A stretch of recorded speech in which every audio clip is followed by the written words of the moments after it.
हरे कृष्णा कृष्णा कृष्णा हरे हरे, हरे राम राम राम हरे हरे।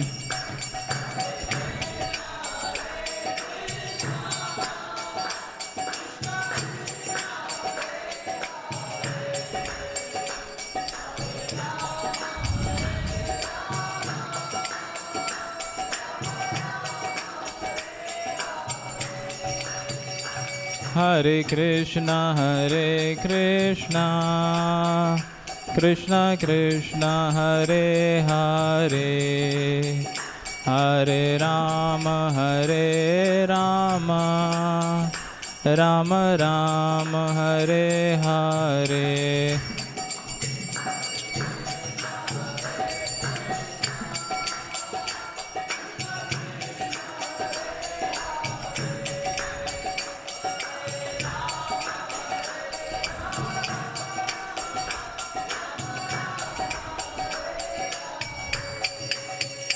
हरे कृष्णा कृष्णा कृष्णा हरे हरे, हरे राम राम राम हरे हरे।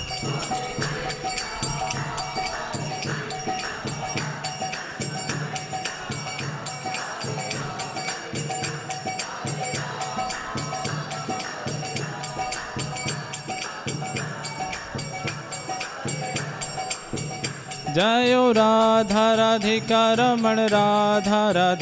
रमण श्री राधे।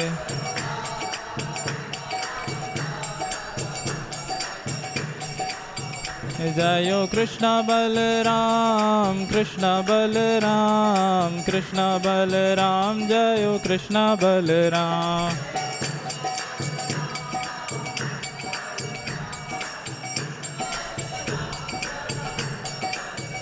जय गौरनिताय जय गौरनिताय।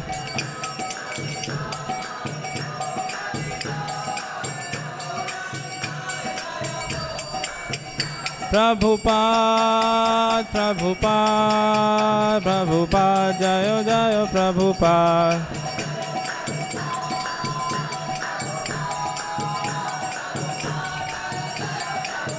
निताय गौर हरि बोल निताय गौर हरि बोल।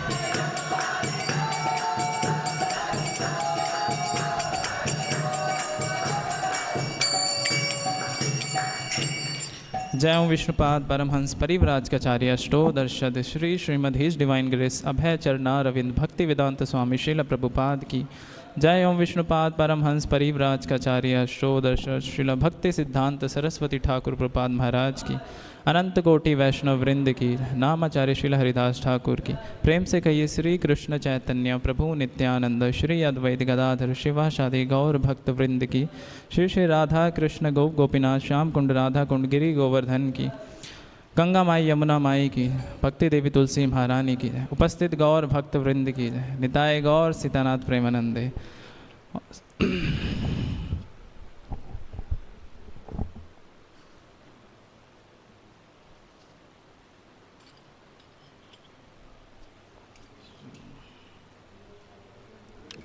हरे कृष्णा। आप सबका स्वागत है आज की संध्याकालीन भगवद गीता कक्षा में। आज हम चर्चा करेंगे भगवद गीता के अध्याय नंबर 14 श्लोक संख्या 14 पे। यदा सत्वे प्रवदेतु प्रलयम् याति देहभृता तदा उत्तमविदं लोकान् अम्लान् प्रतिपदते। यदा सत्वे प्रवदेतु प्रलयम् याति देहाभृत तदा उत्तमविदं लोकान् अम्लान् प्रतिपादते। यदा सत्त्वे प्रवद्येतो प्रलयायं यति देहभृत् तदा उत्तमविदं लोकान् अम्लान् प्रतिपादते। कोई रिसाइट करना चाहेगा?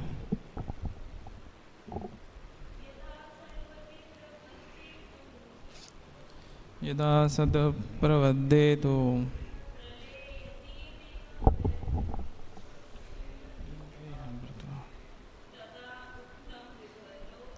तथा उत्तम दिदम लोका अम्लान यदि पादते। और कोई? पीछे माता जी में से कोई दोहराना चाहेगा? ठीक है, धन्यवाद। शब्दात अनुवाद तात्पर्य शिल प्रपात के द्वारा शिल प्रपात की जय। यदा जब सत्वे सतोगुण, आप सभी दोहरा सकते हैं पीछे पीछे। प्रवद्दे बढ़ जाने पर, तो लेकिन, प्रलयम संहार विनाश को, याति जाता है, देहा भृत देहधारी, तदा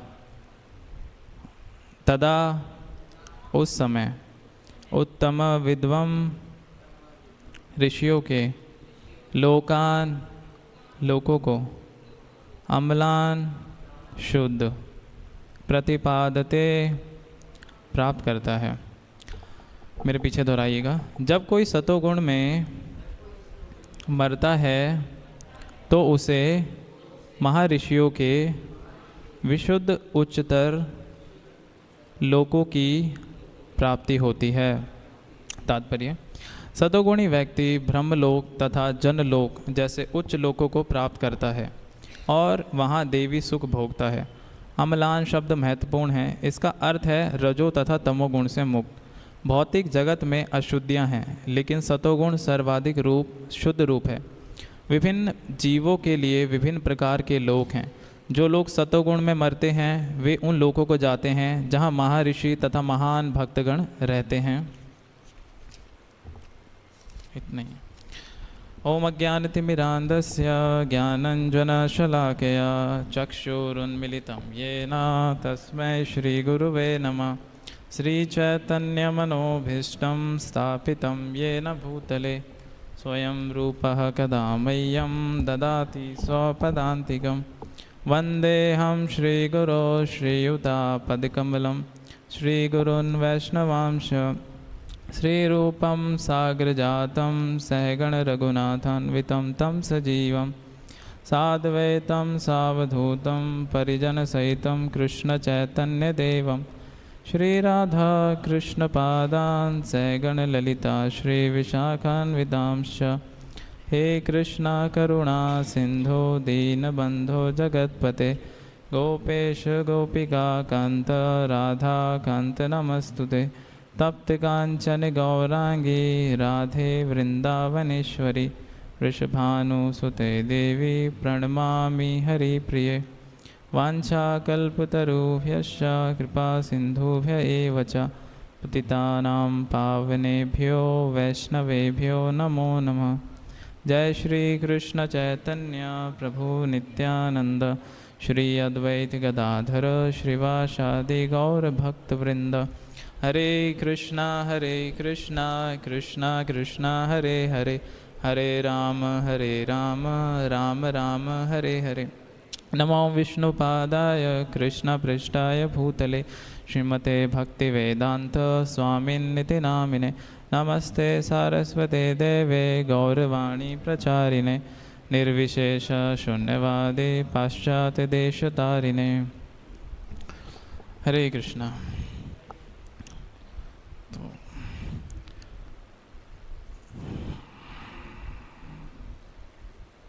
तो आज के जो वर्ष में भगवान जो बता रहे हैं, जब कोई सतोगुण में मरता है तो उसे महर्षियों के विशुद्ध उच्चतर लोगों की प्राप्ति होती है। तो जो आज का ये जो वर्ष है, इसमें बेसिकली जो चर्चा हो रही है वो हो रही है कि हमारा जब ये शरीर छूटेगा तो हमें क्या गति मिलती है, या किस अकॉर्डिंगली हमें कैसा शरीर मिलेगा। काफ़ी लोगों की जिज्ञासा होती है कि मरने के बाद क्या होगा हमारे साथ। ऐसे कितने लोग हैं जो सुनते आए हैं कि इस जीवन के बाद कोई जीवन ही नहीं है। किसी ने सुना है बचपन से कि ये आखिरी जीवन है, जितना है बस जी लो, खा लो, पी लो, और इसके बाद कोई जीवन नहीं है? सुना तो होगा लोगों ने। या फिर ऐसा तो सुना ही होगा कि इस जीवन के बाद भी हम मनुष्य ही बनेंगे, इंसान का। किसी ने सुना है ऐसा? तो काफ़ी लोगों की यही धारणा होती है कि अभी हम मनुष्य देह में हैं और इसके बाद भी, बहुत से लोग तो यही कहते हैं कि कोई जीवन ही नहीं है, और काफ़ी लोगों का ऐसा मानना है कि इस देह के बाद भी हमें मनुष्य जीवन ही मिलेगा। तो ऐसा नहीं है। भगवान इस चीज़ को पूरा क्लियर कर रहे हैं गीता में। भगवान कहते हैं यम यम वापि स्मरन भावम तजयन्ते कलेवरम तम तम एवेते कौन्तेय सदा तद भाव भाविता।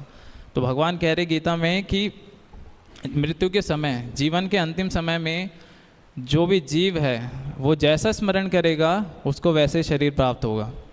तो यहाँ पे जो ये थ्योरी है, ये पूरी थ्योरी गलत है कि हम कुछ भी करें हम मनुष्य के स्तर से नीचे नहीं गिरेंगे। इवन प्रभुपाद जी कहते हैं कि हमें नहीं पता कि हम अगली सुबह उठेंगे तो हमें कौन सी योनि मिल जाएगी, क्योंकि आजकल मृत्यु का कुछ नहीं पता है, मृत्यु कभी भी आ सकती है। तो इसीलिए प्रभुपाद जी बोलते हैं कि हमें कृष्णा कॉन्शियसनेस बनना है।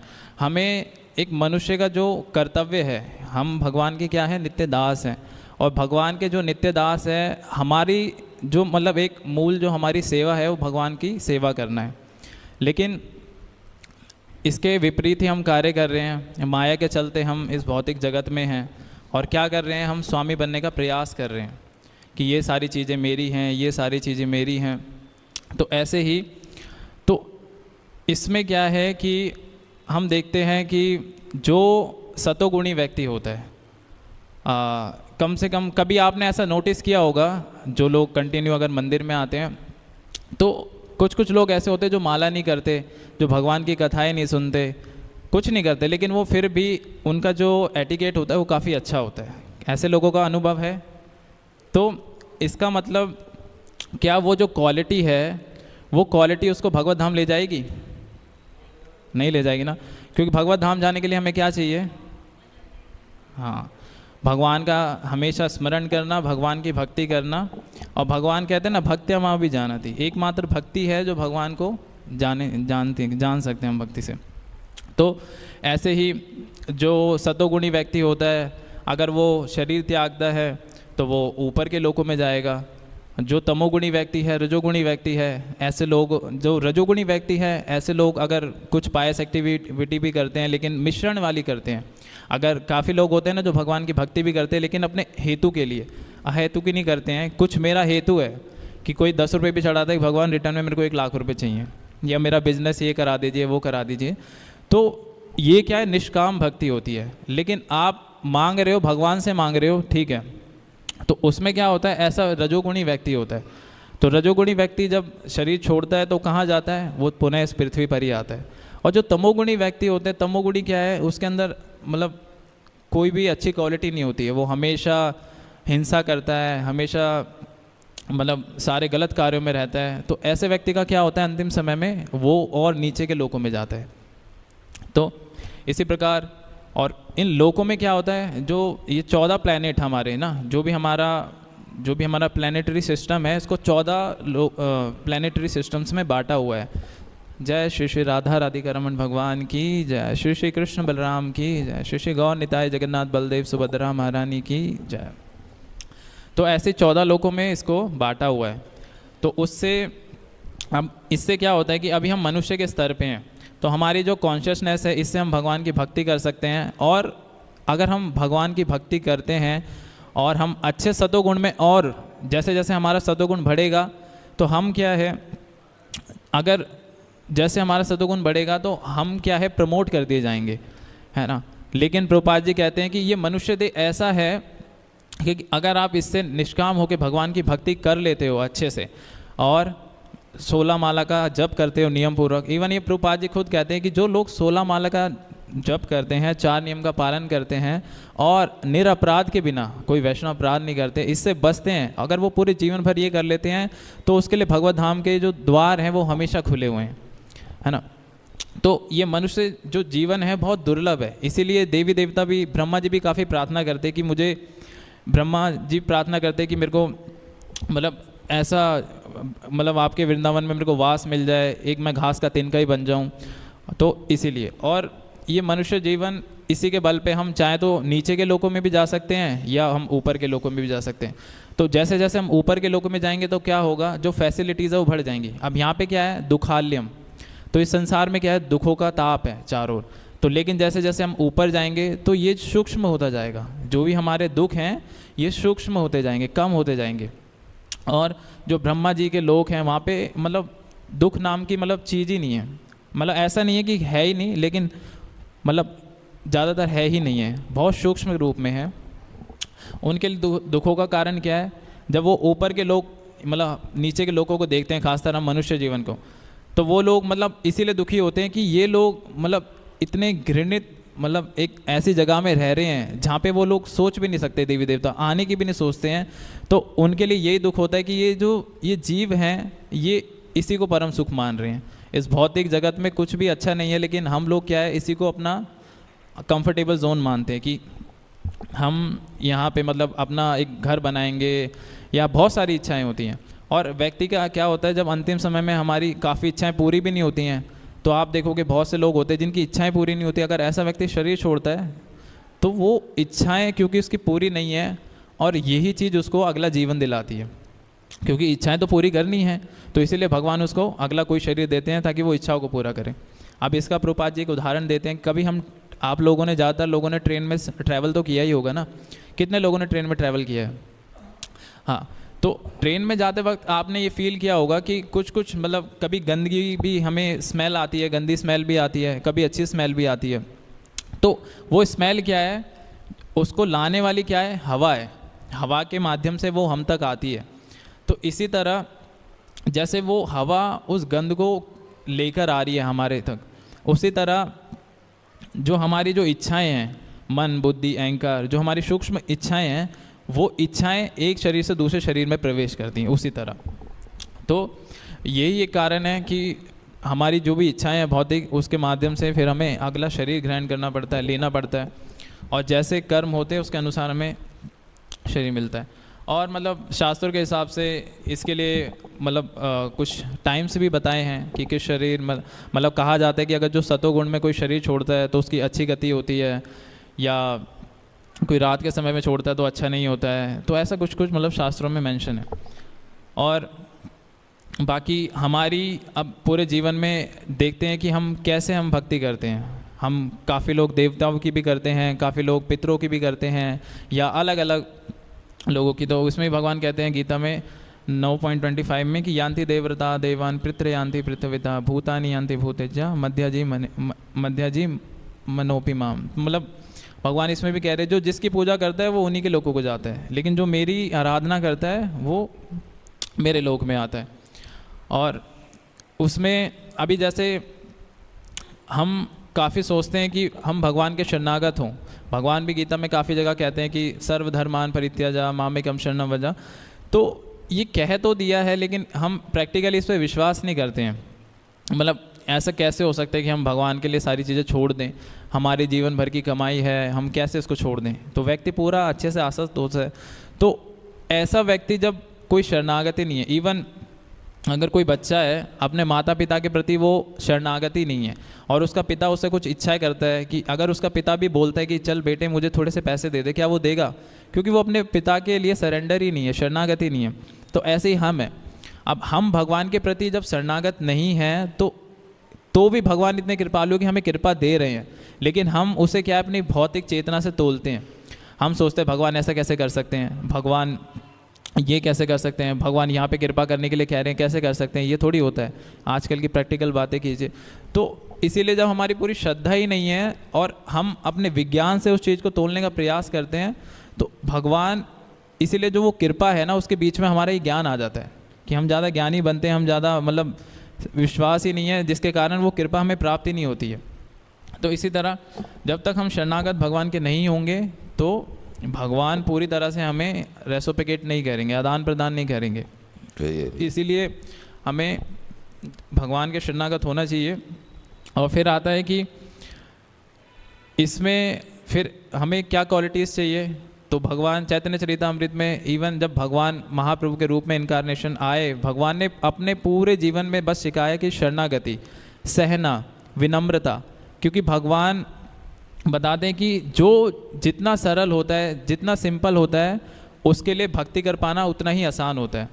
जो जितना सहन पाता है, ये कहते हैं कि जो जितना सहेगा वो ही रहेगा, है ना। तो इस संसार में आप देखोगे कि मतलब छोटी छोटी चीज़ पे इतनी वाद विवाद हो जाते हैं। तो इसमें अगर जब तक आपके अंदर एक सहनशीलता नहीं है, इवन भक्ति में भी, क्योंकि काफ़ी लोगों का मानना है कि भक्ति में आने से कष्ट कम हो जाते हैं, होते हैं, लेकिन भौतिक ताप कम होते हैं, लेकिन ऐसा नहीं है कि पूरी तरह से ख़त्म, क्योंकि भगवान हर क्षण हमारी परीक्षा लेते हैं। तो जो भी आपके पिछले जन्म के कर्म है या किसी भी जीवन के कर्म है वो तो आपके आएंगे ही, लेकिन भगवान उनको बड़ा छोटा बहुत ऐसा कर देते कि आप उसको सह पाते हो। लेकिन जो व्यक्ति इनको नहीं सह पाता है तो ऐसा व्यक्ति फिर भक्ति को छोड़ देता है, भक्ति नहीं कर पाता है। और जहाँ पे सहनशीलता होगी, जहाँ पे एकदम टॉलरेंट पावर होगी अच्छे से, तो वहाँ पे उसके साथ एक क्वालिटी और फॉरवर्ड होगी, उसके साथ साथ जो चलेगी वो है फॉरगिवनेस, मतलब माफ़ करने की क्षमता। जो व्यक्ति जितना ज़्यादा सहता है वो उसका हृदय उतना ही कोमल है, वो माफ़ भी कर सकता है। अगर उसके प्रति कोई अपराध भी हो जाए तो ऐसा व्यक्ति तुरंत ही माफ़ कर देता है। एक एग्जांपल देता हूँ कि कभी कभी ऐसा, जब कभी हम कुछ खाते हैं तो हमारी जीभ काफ़ी बार दांत के बीच में आके कट जाती है, काफ़ी लोगों का एक्सपीरियंस होगा। तो अब हम उसमें क्या करते हैं, दांत पे गुस्सा दिखाते, तोड़ देते हैं दांतों को? नहीं तोड़ते ना। क्यों नहीं तोड़ते? क्योंकि वो जीभ भी मेरी है, वो दांत भी मेरा है, दोनों चीज़ें मेरी हैं। तो इसीलिए जब तक, अब मैं उस चीज़ को क्या मान रहा हूँ, वो दांत भी मेरा है, जीभ भी मेरी है, इसीलिए मैं उसको मैंने माफ़ कर दिया। इसी तरह जब हम भक्तों को अपना मानेंगे या किसी जो भी हमारे जो डियर मोस्ट है उनको हम अपना मानेंगे, तभी हम उनको क्षमा कर सकते हैं। लेकिन आज के समय पे ऐसा नहीं है। इवन भक्त समाज में भी कहो या बाहर के भी लोगों में कहो, तो कलयुग का जो लक्षण है वो यही है कि जो पति पत्नी का भी रिश्ता है वो एक मतलब के लिए ही है। जब तक तुम मेरे हेतु के लिए कार्य कर रही हो, तुम मेरी हो या नहीं हो। तो आप देखोगे आजकल ऐसे बहुत से केसेस हैं, ये कलयुग में मेंशन है, मैं खुद से नहीं कह रहा हूँ। तो इसी तरह क्योंकि हम किसी को अपना मानते ही नहीं है, जब हम अपना मानते ही नहीं है तो उसको माफ़ करने की क्षमता हमारे अंदर नहीं होती है। ठीक है। तो फिर आता है कि भगवान इसमें विधि बता रहे हैं कि क्या क्या हमें दान, यज्ञ, तपस्या करनी चाहिए जिससे हम सतोगुण प्राप्त कर सकते हैं। और 14.18 में भगवान कहते हैं, ऊर्ध्व गच्छन्ति सत्वस्ता, मध्य तिष्ठन्ति राजसा, जगन्य गुणा विध्यस्त अधो गच्छन्ति तामसा। मतलब जो लोग सतोगुण में स्थित होते हैं वे धीरे धीरे उच्च लोगों की ओर बढ़ते हैं। सतोगुण वाले लोग संसारिक ग्रहों पर रहते हैं और जो घृणित अज्ञान अवस्था में हैं वे नार के लोकों में चले जाते हैं, है ना। तो शास्त्र पूरा मेंशन है, भगवान ने पूरा लाइफस्टाइल दिया हुआ है गीता में कि कैसे इसको फॉलो करना है, कैसे आपको इस संसार से निकलना है, कैसे खुद को शुद्ध करना है। कि जैसे जैसे हमारा सतोगुण बढ़ेगा तो धीरे धीरे भगवान के जो शास्त्र हैं वो समझ आएंगे। और सबसे बड़ा कारण क्या होता है कि इस चीज़ को डिफ़िकल्टी क्यों आती है हमें शास्त्रों को समझने में, कि आजकल मतलब बहुत से लोगों को तो पता ही नहीं है कि भगवान को भोग लगा के भी खाना चाहिए। भगवान को भोग लगा के नहीं खाते, हम अशुद्ध चीज़ ले रहे हैं, जिसके कारण वो पाप वाला जो हम अन्न खा रहे हैं उससे क्या होता है, हमारा जो चेतना है वो भी दूषित हो जाती है। अब दूषित चेतना से हम क्या करेंगे, कैसे हम शास्त्रों को पढ़ेंगे? शास्त्रों को पढ़ने के लिए चेतना शुद्ध होती है। तो इसीलिए हम जैसे जैसे भगवान को भोग लगा के खाते हैं, तो जैसे आप प्रसाद ग्रहण करोगे तो आपका मन शुद्ध होगा, आपका हृदय शुद्ध होगा। तो वही एक कारण है कि धीरे धीरे फिर आप सत्वगुण को प्राप्त करोगे और फिर शास्त्रों को पढ़ पाओगे। और बाकी हमारे शरीर में भी ये 3 ताप हैं, सतोगुण, रजोगुण, तमोगुण। आप देखोगे कभी कभी हमारा सतोगुण ज़्यादा बढ़ जाता है, कंपटीशन होता है इन तीनों के अंदर ना। कभी सतोगुण ज़्यादा बढ़ जाता है तो कभी रजोगुण ज़्यादा बढ़ जाता है, कभी तमोगुण ज़्यादा बढ़ जाता है। लेकिन ऐसा नहीं है कि ये तीनों एक ही लेवल पे कभी आ जाएं, ये तीनों कभी एक लेवल पे नहीं आते। अगर ऐसा होगा तो फिर हमारा ये शरीर ही नहीं बचता, फिर हम शरीर छोड़ देते हैं।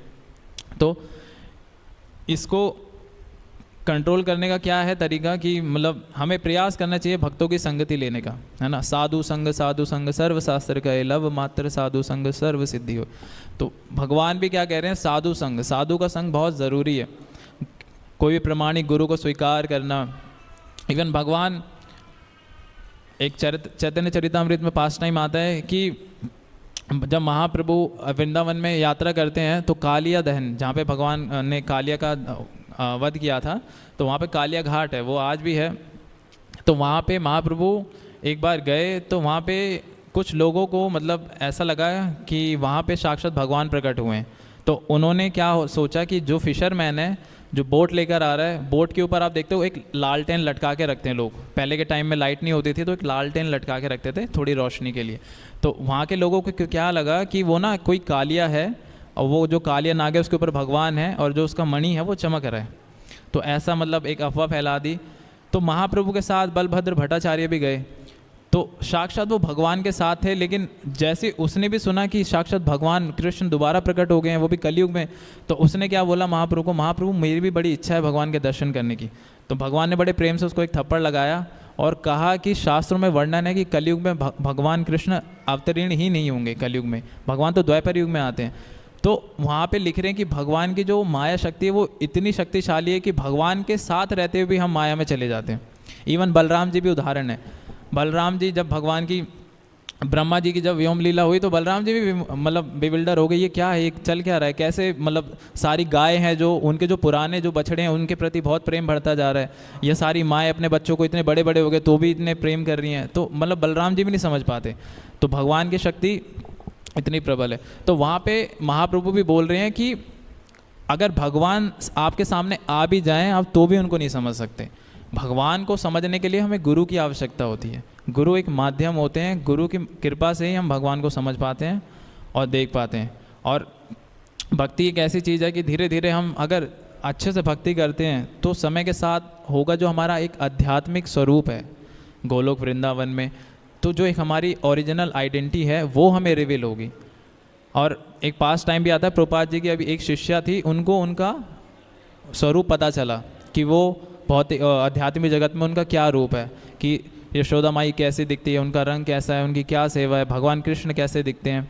तो ये भी आपको रिवील होगा धीरे धीरे समय के साथ। और लेकिन ऐसा नहीं है कि आपको आपका स्वरूप पता चलेगा तो आप मतलब सभी को बताते फिरोगे, ऐसा नहीं है। ये आप ही की जो आइडेंटिटी है ये बहुत छुपा के रखनी पड़ती है। इवन जब प्रभुपाद जी के शिष्यों ने बोला कि प्रभुपाद जी आपका स्वरूप क्या है, तो प्रभुपाद जी ने बोला मैं आपको अपना स्वरूप बताऊंगा तो तुम लोग पागल हो जाओगे। तो उन्होंने भी, प्रभुपाद जी ने भी किसी को ये नहीं बताया। ठीक है।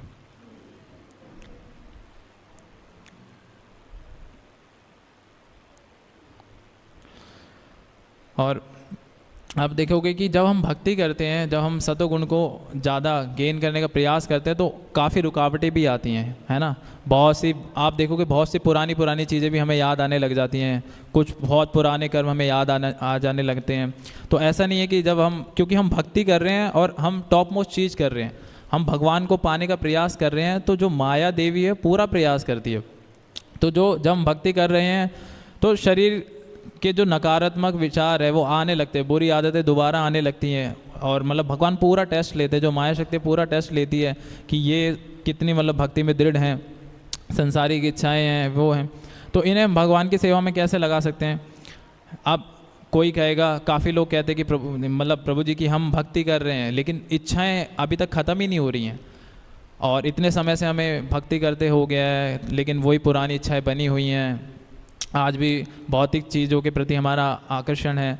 तो जैसे कि कितने लोगों ने चावल की खेती देखी है ना। तो चावल की खेती में क्या होता है, जब उसको काट देते हैं तो जो उसका चावल वाला पार्ट है वो तो ठीक है, लेकिन जो उसका जो रिमेनिंग पार्ट होता है उससे काफ़ी ना रस्सियाँ भी बनाई जाती हैं। तो रस्सियाँ क्या होती है, अब जब वो उसको काफ़ी जो रस्सियों का जो बॉन्डिंग बन जाती है तो रस्सी काफ़ी मजबूत होती है उस टाइम पे ना। तो हमारी इंद्रियां कैसी हैं अभी वैसी हैं मजबूत, जो एकदम भौतिक विषयों को बांध के रखी हुई हैं अच्छे से। लेकिन क्या होता है जब हम उस रस्सी को काफ़ी बार देखा होगा जला भी देते हैं तो रस्सी का आकार वैसे ही बना रहता है ना, बस कलर चेंज हो जाता है लेकिन आकार वैसे ही बना रहता है। तो सेम वैसे ही जब हम भक्ति करते हैं, भक्ति करते रहते तो वो जो हमारी भौतिक चेतना है ना वो मतलब जल जाती है, एकदम राख हो जाती है। जैसे फिर उस रस्सी को आप टच भी करोगे तो वो पूरा एकदम राख बन जाएगी। इसी तरह जब हम भक्ति करेंगे, अपनी भक्ति से जब हम भौतिक इच्छाओं को जला देंगे, तो जब ऐसा नहीं है कि भौतिक इच्छाएं शून्य हो जाएंगी, भौतिक इच्छाएं रहेंगी, लेकिन हम तब उस समय में क्या करेंगे, उस भौतिक इच्छाओं को भौतिक जगह में ना लगा के हम भगवान की सेवा में लगाएंगे। इसका एक और उदाहरण है कि जैसे अब भौतिक इच्छाएं, जैसे एक चना होता है ना, चने का दाना, तो चने के दाने को आप देखोगे वो सूखा रहता है, लेकिन उसको आप पानी में डालोगे तो फर्टिलाइज हो जाता है, धीरे धीरे फिर वो स्प्राउट्स बनने लग जाते हैं उसके अंदर, है ना, जीवित हो जाता है। लेकिन जब उसको आप दोबारा धूप में रख दोगे तो सूख जाएगा, लेकिन जैसे पानी के कांटेक्ट में आएगा फिर दोबारा वैसे ही हो जाएगा। तो अब वो क्या प्रोसेस है कि जो हम करें तो वो फिर से दोबारा उगे ना, ऐसा कोई प्रोसेस है? नहीं, पानी में डालेंगे तो फिर से वो हो जाएगा ना, स्प्राउट आ जाएंगे उसके अंदर। ऐसी क्या चीज़ है जो उसको सुखा के रखे, उससे दोबारा वो चीज़ें ना हो? हाँ, लेकिन चांसेस तो है जब पानी के कांटेक्ट में आएगा तो दोबारा वैसा हो जाएगा। ऐसा करना है कि वो परमानेंटली उसके अंदर से वो चीज़ें हट ही जाएं, तो उसका हाँ यस, बिल्कुल सही कहा। तो उसको रोस्ट कर देना चाहिए, और फिर आप उसको कितना भी पानी में डालो वो नहीं, फिर पैदा नहीं होगा। तो इसी तरह मतलब आचार्य लोग भी कहते हैं कि हमें भक्ति करनी चाहिए, और खुद को मतलब जो ताप है ना, देखो भक्ति के दो पुत्र हैं, ज्ञान और वैराग्य। जब हम भक्ति करेंगे तो हमारे अंदर ऑटोमेटिकली ये सारी चीज़ें आएंगी, और जब ये सारी चीज़ें आएंगी तो खुद को आप जज कर सकते हो कि हाँ मैं सच में भक्ति कर रहा हूँ, कि मेरे अंदर ये सारी भौतिक इच्छाएं डिटैचमेंट हो रही हैं, भगवान के प्रति आकर्षण हो रहा है। तो ऐसे ही, तो जैसे वो जब दाने को भून देंगे तो फिर वो चांसेस नहीं है उसका। इसी तरह जब हम भगवान की भक्ति करेंगे तो फिर उसका भी चांसेस नहीं है कि वो दोबारा हमारी इच्छाएं होंगी उस तरह।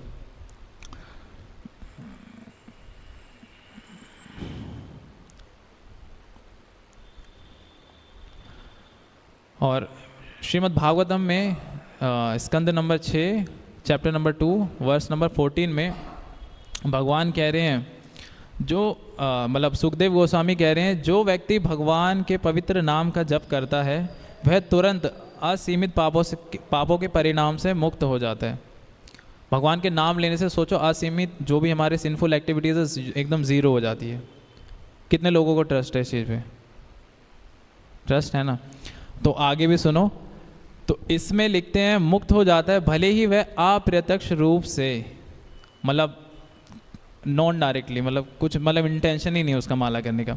फिर लिख रहे हैं किसी और चीज़ को इंगित करने के लिए, मजाक में, संगीत, मनोरंजन के लिए या उपेक्षा पूर्वक भी जप करता है तो इसे सभी शास्त्र के विद्वान स्वीकार करते हैं। समझ में आया कि अगर हम भगवान के नामों का जप कर रहे हैं, इनडायरेक्टली भी कर रहे हैं, हाथ में माला है तो भी कह रहे हैं प्रभु जी कैसे हो कैसे हो, और ऐसे मतलब हमारा ध्यान भी नहीं है, अनकॉन्शियसली भी हम कर रहे हैं, तो भी इसका पूरा जो भी बेनिफिट हमें मिलेगा, पूरा नहीं तो आधा मिलेगा। भगवान का नाम इतना शक्तिशाली है, और साक्षात सुखदेव गोस्वामी इसे लिख रहे हैं, है ना। तो भले ही शुरुआत में किसी व्यक्ति भी कोई भौतिक इच्छा हो, लेकिन अगर वो प्रगति करेगा, भक्ति करेगा, तो वो सीधा भगवत धाम चला जाएगा। इसके साक्षात उदाहरण है, ब्रह्मा जी भी कहते हैं कि कितने योगी साधु जो भौतिक इच्छाओं के वशीभूत थे, लेकिन उन्होंने भक्ति की और भगवान वो आपके भगवत धाम चले गए। ब्रह्मा जी, क्योंकि ब्रह्मा जी की आयु कितनी है किसी को पता है? 1000 कल्प। तो सतयुग की जो विधि है 17,28,000, त्रेता युग की 12,96,000, फिर द्वापर युग की 8,64,000 और जो कलयुग के 4,32,000। तो जो इसमें बताया गया है कि 4,32,000 जो इस कलयुग की विधि है उसको मल्टीप्लाई कर दो आप 1000 से, वो जो बनेगा 43,20,000, 33,20,000 वर्ष या 4,32,000 वर्ष, मतलब नहीं 33,20,000 वर्ष। इसको मल्टीप्लाई कर दो 1000 से, तो जितना आपका आएगा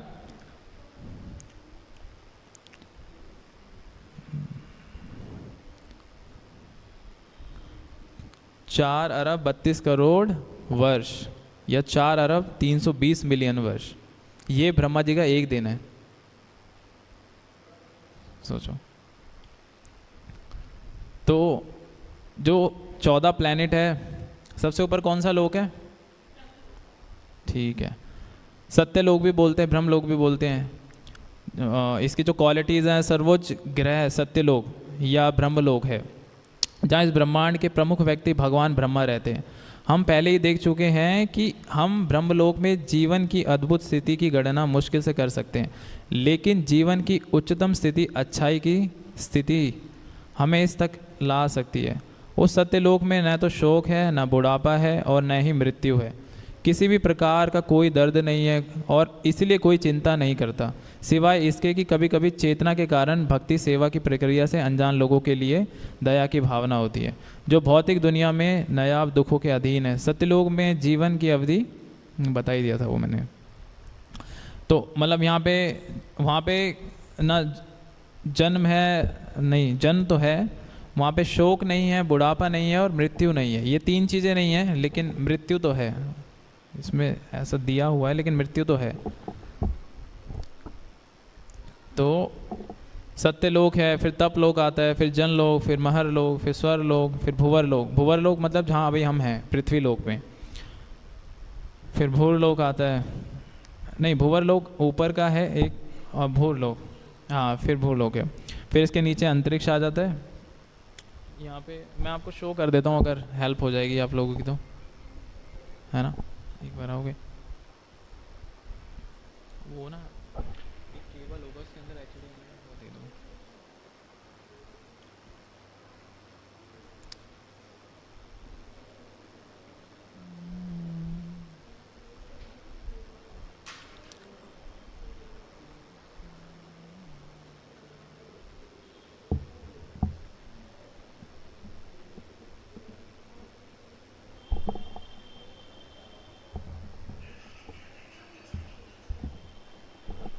रिमोट रिमोट रिमोट।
मैं बड़ा कर देता हूँ।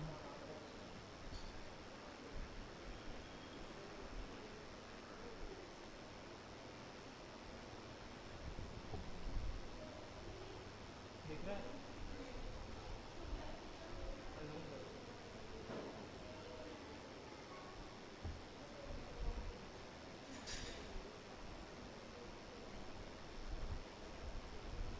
दिख रहा है सबसे ऊपर सत्य लोग,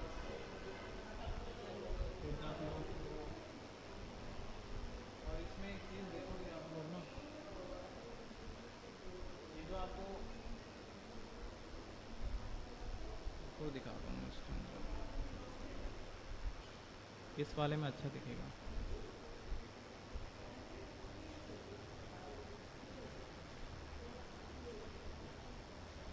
इसमें अच्छा दिखेगा।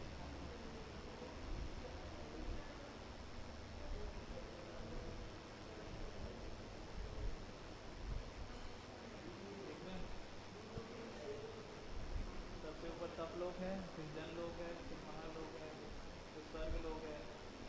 ये जो रेलिंग दिख रही है ना आपको, चारों रिंग टाइप है, ये ओशन है। इसमें ocean of border, ocean of border.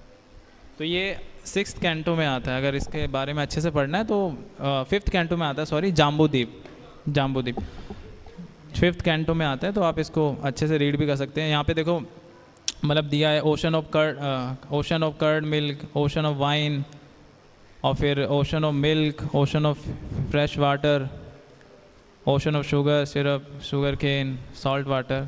तो ये सारे सागर ऑलरेडी होते हैं, और जो इस पृथ्वी लोक पे है वो ये सॉल्ट वाटर वाला ओशन। फिर इसके नीचे बाकी सारे, इसके नीचे जो हाँ अतल वितल सुतल तलातल रसातल पताल, फिर ऐसे ये लोग आते हैं। तो भगवान कह रहे हैं कि इसी में ही, इसी के हिसाब से जो हमारी जैसी भक्ति होगी तो इसी किसी भी ग्रह में हम ट्रांसफ़र हो जाएंगे। अगर हमारा सतोगुण ज़्यादा है, जैसे जो ध्यानी योगी ये जो होते हैं ना, तो ये लोग तपस्या करते हैं जिसके कारण जो इनके प्राण होते हैं वो इनके शरीर मतलब सर से निकलते हैं। आपने देखो जो तपस्वी व्यक्ति होता है, जो मतलब साधु ध्यानी, ये लोग प्राण छोड़ते हैं वो अपने यहाँ से। शरीर में मतलब काफ़ी द्वार हैं, 2 कान है, नाक है, मुंह है, 2 नीचे के द्वार हैं, तो इन्हीं से ही आत्मा कहीं से भी निकलती है। और लेकिन डिपेंड करता है कि अगर हमारे अच्छे कर्म है, सतोगुण में है, बहुत ज़्यादा तपस्वी है, भगवान की भक्ति कर रहे हैं, तो कहा जाता है कि हमारा ये स्कल है, स्केलेटन है, इसको फोड़ के आत्मा निकलती है। और अगर यहाँ से ऊपर के लोकों से आत्मा निकलती है तो उसकी अच्छी गति होती है, तो वो ऊपर के लोकों में जाती है ना। और बाकी ऐसा भी नहीं है कि हम ये सोचें कि पायस एक्टिविटी करना है, हमें तो स्वर्ग जाना है। हमारे पास बहुत बड़ी, उससे बड़ी अपॉर्चुनिटी है कि हम डायरेक्ट भगवत धाम जा सकते हैं। लेकिन काफ़ी भक्त लोगों की ऐसी इच्छा होगी कि चलो ब्रह्म लोग भी देख लेते हैं, स्वर्ग लोग भी देख लेते हैं, जा ही तो रहे हैं, देख लेते हैं वहाँ पे होता क्या है, कैसे गार्डन है, कैसे बगीचे हैं। तो ऐसा नहीं है, मतलब हमें पूरा ट्राई करना है कि हायर प्लैनेट को अचीव करना है। भगवान कह रहे हैं ना कि मतलब मेरे धाम को आ जाओ तो वापस आने की ज़रूरत ही नहीं है। लेकिन फिर क्या फ़ायदा, हम धीरे धीरे अगर आप मतलब जैसे आपके पुण्य क्षीण हो जाते हैं फिर आप वापस आ जाओगे इस मृत्यु लोक में, है ना। और फिर ज़रूरी भी नहीं है, क्योंकि आप देखोगे कि ऐसी काफ़ी लीलाएं हैं जहाँ पे देवी देवता भी बिविल्डर हो जाते हैं, भगवान के प्रति अपराध कर बैठते हैं। तो ये क्यों होता है, ऐश्वर्य बहुत ज़्यादा है ना वहाँ पे। अब स्वर्ग में जाओगे, इतना सारा मतलब वाइन है वहाँ पे, आराम से वाइन पियो, सोम रस पियो, इतनी लंबी आयु है, इन्जॉय करो। आजकल योगा क्यों करा रहे हैं, योगा इसीलिए तो करा रहे हैं ना, अच्छे से हमारी मतलब सेंस ग्रेटिफिकेशन में कोई बाधा ना आए। एकदम प्राणायाम करो, हम मतलब सांसें लो, एकदम अच्छा हेल्दी बॉडी रखो ताकि खूब इन्जॉय कर पाएँ, ड्रिंक कर पाएँ। तो यही है। तो ऊपर के प्लैनेट्स में क्या है, आपको ये फैसिलिटीज़ मिल जाएंगी जो कि अनलिमिटेड है। वहाँ के उनके दिव्य शरीर रहते हैं, कितना भी भोग करो कोई प्रॉब्लम नहीं आएगी। लेकिन वही है कि जब उसके बाद में जब आपके जो पुण्य क्षीण हो जाएंगे तो फिर आपको वापस आना पड़ेगा संसार में।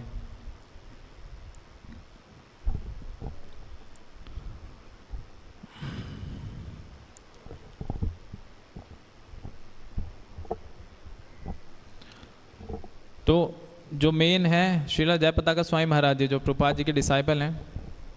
तो जयपताका स्वामी महाराज जी से किसी रिपोर्टर ने पूछा कि स्वामी जी मतलब ये माला जप करना, इससे कैसे भगवान प्राप्त हो जाएंगे, मतलब इसकी क्या गारंटी है। तो जयपताका स्वामी महाराज ने कहा कि इसकी मैं गारंटी दे रहा हूँ कि 16 माला, 4 नियमों का पालन, और अगर आप नाम अपराध के बिना करते हो तो आप गारंटी भगवत धाम तो जाओगे। लेकिन इसकी गारंटी नहीं दूंगा कि आप बोल रहे हो कि ये प्रोसेस ना करूं तो मैं इसके बिना चला जाऊंगा। तो अगर ये शास्त्रिक चीज़ है, शास्त्रों में भी कितना वर्णन है, हरि नाम की महिमा मतलब अनंत है। इस कलयुग में तो केवल एक हरे नाम हरे नाम हरे नाम एव केवलम कलो नास्ते व नास्ते व नास्ते व गतिरन्य था। ब्रह्मा जी भी कह रहे मैंने सारे शास्त्रों को छान लिया, मेरे को कुछ नहीं मिला, केवल एक हरि नाम, भगवान का केवल नाम। और महाप्रभु भी सेम क्या देने आए, भगवान का नाम, केवल नाम। और शिला प्रभुपाद भी क्या मतलब 70 साल की आयु में, सोच सकते हो आप। एक बार गोपाल कृष्ण गोस्वामी महाराज जी लेक्चर दे रहे थे, तो यहीं पे लेक्चर दे रहे थे महाराज जी। तो उस टाइम पे महाराज जी की एज आई थिंक 65 के अराउंड होगी। तो महाराज ने जस्ट एक क्वेश्चन किया, इस टेम्पल हॉल में कोई ऐसा बैठा है जिसकी 70 साल आयु हो? तो किसी ने भी हाथ नहीं उठाया। तो महाराज कहते हैं इस आयु में प्रभुपाद जी प्रचार करने गए थे। और जो वैष्णव होता है उसकी जो आयु भले ही बढ़ती है, क्योंकि शरीर है, शरीर का तो काम है वो बढ़ेगा, देही अस्मिनो यथा देहे कौमारम यौवनम जरा। तो लेकिन आप शास्त्रों में उदाहरण देखो, श्रील वृंदावन दास ठाकुर जी या कृष्णदास कविराज गोस्वामी जिन्होंने चैतन्य चरितामृत लिखी, 90 वर्ष की आयु में उन्होंने इसको लिखना शुरू किया। तो सोचो इतनी उम्र है, उसमें ग्रंथ लिख रहे हैं और इतनी महाप्रभु की लीलाओं को उन्होंने लिखा। रूप गोस्वामी है, जीव गोस्वामी है, इन सब की आयु कितनी थी, लेकिन इन्होंने भी देखो आयु से कोई फ़र्क ही नहीं पड़ा प्रभुपाद जी के मूवमेंट या महाप्रभु के मूवमेंट में। इन्होंने मतलब सारी चीज़ें की।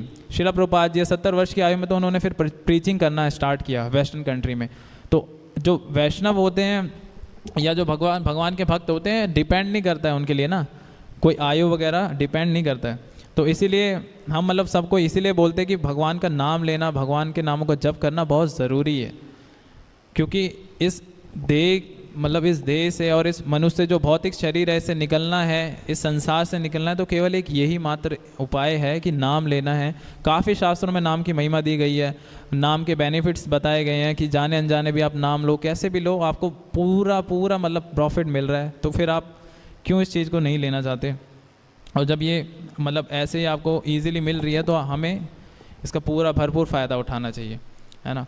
ऐसा नहीं सोचना चाहिए कि भौतिक जगत में है तो बस हमारे लिए यही सारी चीज़ें हैं, यही हमारा मतलब पूरा सुख है, इसके अलावा कुछ नहीं है।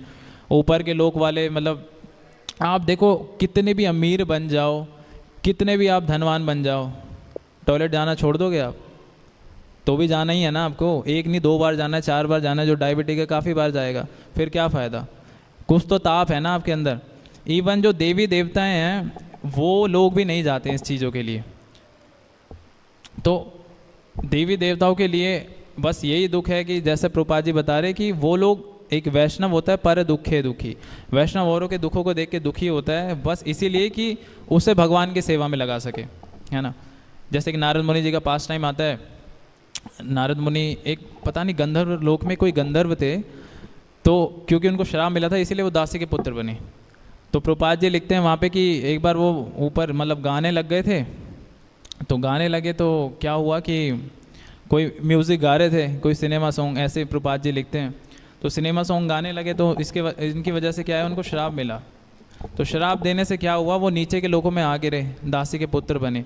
लेकिन जब दासी के पुत्र बने तो क्या हुआ, भगवान की इतनी कृपा थी कि जो उनकी जो मूल चेतना थी, जैसे जड़ भरत के केस में आता है कि वो भले एक हिरण की योनि में भी गए लेकिन उनको अपनी भक्ति याद थी, है ना। प्रभुपाद जी के भी पास टाइम में आता है, एक बार प्रभुपाद जी के चरणों में बार एक पपी आ रहा था, तो प्रभुपाद जी के शिष्य को बार हटा रहे थे, हटो हटो, लेकिन वो बार आया जा रहा था। तो प्रभुपाद जी ने कहा ये मेरा शिष्य है जिसका पतन हो गया था, इसको आने दो।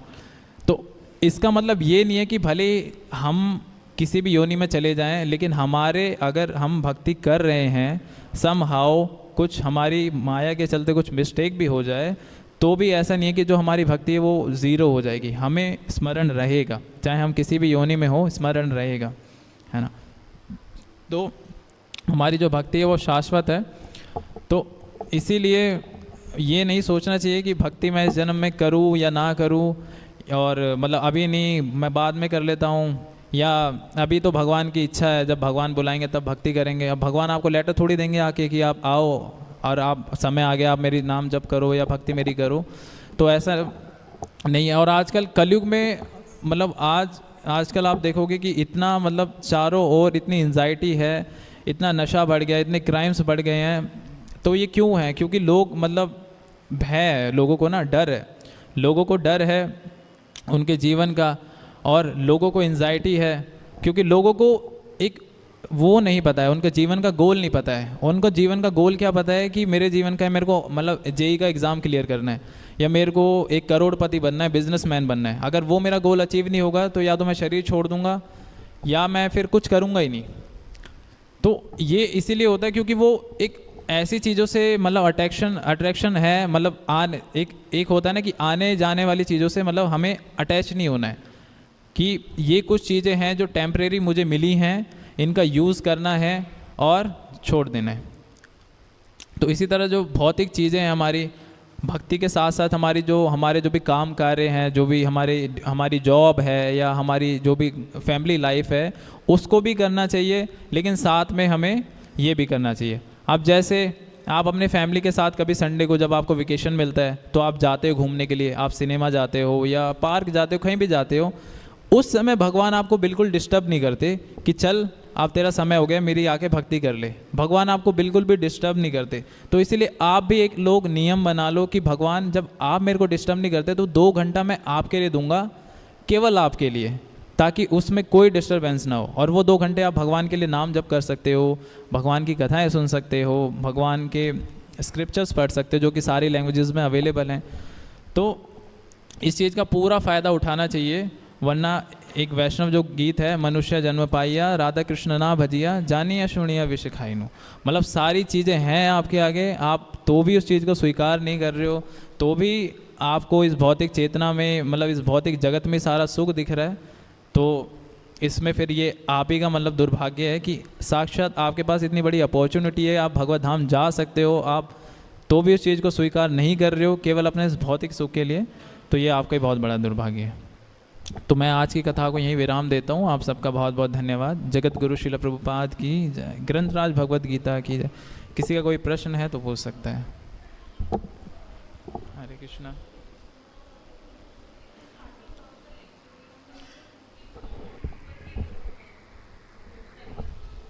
हाँ,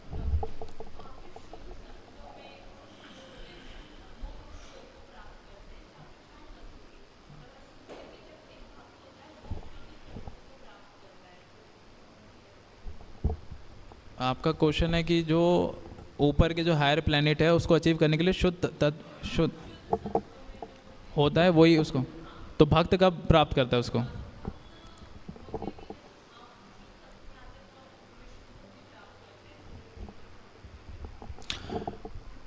मतलब ऐसा है कि जब हम भगवान की भक्ति कर रहे हैं, भगवान कृष्ण जी की भक्ति कर रहे हैं, तो ब्रह्मा जी कहते हैं कि जो भगवान के विष्णु जी के भक्त हैं, अगर वो भक्ति कर रहे हैं तो जो ये मुक्ति है या इस संसार से मोक्ष है, ये तो उसको ऐसे मिल जाता है। मुक्ति तो मतलब प्रार्थना करती है कि आप मतलब मेरे को बस स्वीकार कर लें, मैं तो वेट कर रही हूँ आपका, जो भगवान की भक्ति कर रहा है। तो उस भक्त के लिए जनरली ये चीज़ें, जय श्री श्री राधा राधिका रमन भगवान की जय, श्री श्री कृष्ण बलराम की जय, श्री श्री गौर निताय, श्री श्री जगन्नाथ बलदेव सुभद्रा महारानी की जय। तो उस भक्त के लिए मैटर नहीं करता है, क्योंकि आप भगवान की भक्ति कर रहे हो, आपके लिए मैटर नहीं करता है, आप इस चीज़ से भी ऊपर हो। आप मतलब ये तो उन लोगों के लिए है जो सकाम कर्म कर रहे हैं, जो तपस्या कर रहे हैं, जो चाहते हैं इस भौतिक बंधन से निकलना, उन चीज़ों के लिए है। लेकिन जो भगवान की भक्ति कर रहे हैं उनके लिए सुलभ ही चीज़ें मतलब है, मुक्ति वगैरह ये सब, भुक्ति मुक्ति सिद्धि कामी सकले अशांत कृष्ण भक्त निष्काम अतैव शांत, मतलब उसको सारी चीज़ें ऐसे सुलभ मिल रखी हैं। भगवान गीता में भी कहते हैं मैं उसको प्रोवाइड करूंगा, लेकिन मेरे भक्त मोक्ष की भी कामना नहीं करता, मुक्ति की भी कामना नहीं करता, 8 प्रकार की जो सिद्धियां हैं उसकी भी कामना नहीं करता है, क्योंकि वो जानता है कि ये सब चीज़ें क्षणिक हैं, इन चीज़ को लेके मेरा कोई फ़ायदा नहीं है। वो तो भगवान का प्रेम चाहता है, सीधा भगवत धाम जाना चाहता है। तो जो वैष्णव है वो इन सब चीज़ों की वो नहीं करता।